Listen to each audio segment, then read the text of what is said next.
혈중 알코올 농도가 0.08 넘느냐 안 넘느냐가 정말 많이 중요한데요. 어떤 경우에 감봉이고 어떤 경우에 정직으로 결정되느냐, 이거는 진짜 징계위원회를 어떻게 준비하느냐에 따라서 달라지거든요.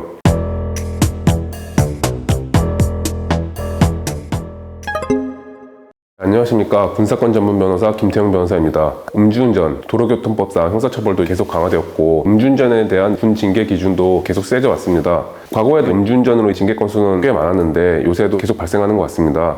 오늘 음주운전 사건의 징계 처리 기준, 그리고 어떻게 징계 수위를 결정하는지 말씀드려볼까 합니다.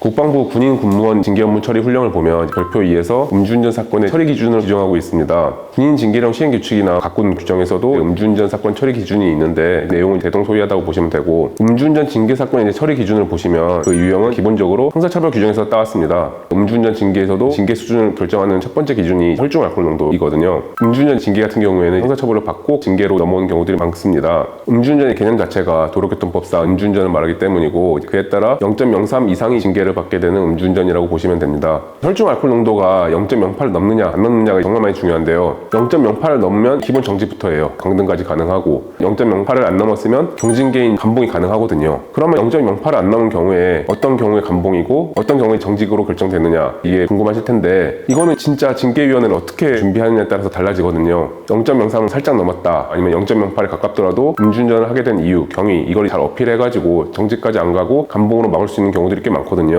운전한 거리가 얼마 안 된다는 것도 어필할 수 있는 요소가 될 수가 있고요. 그렇기 때문에 같은 0.07%가 나온 경우라도 누구는 정직 3월 나오기도 하는데 또 누구는 감봉 1월이 나오기도 하거든요. 결국 징계 수위는 징계위원회 위원들이 결정을 하는 거고, 방어 전략을 어떻게 수립하느냐에 따라서 경징계냐 중징계냐 이렇게 갈릴 수가 있습니다. 그렇기 때문에 끝까지 포기하지 않는 게 중요하고요. 0.08%가 넘는 경우라 하더라도 아무 대책 없이 징계위원회 들어갔다가 강등까지 당할 거냐, 아니면 잘 준비해서 최소한으로 정직 1월로 막고 현부심도 잘 막아서 군생활 계속 유지할 것이냐, 이거는 결국 당사자의 선택과 마음가짐에 달려있다고 보시면 될 것 같습니다. 그리고 음주운전 상태에서 사고가 발생하게 돼서 음주운전이 적발되는 경우가 많을 텐데요. 양정기준 상으로는 인적 피해가 아니라 물적 피해만 발생한 경우에도 해임에서 정지까지 가능하게 되어 있습니다. 그렇다면 그냥 포기하고 해임 당해서 군복 벗을 것인지, 아니면 잘 준비해서 정직 1월로 막을 것인지, 이것도 결국은 당사자의 선택이랑 마음가짐에 따라 결정된다고 보면 될 것 같습니다.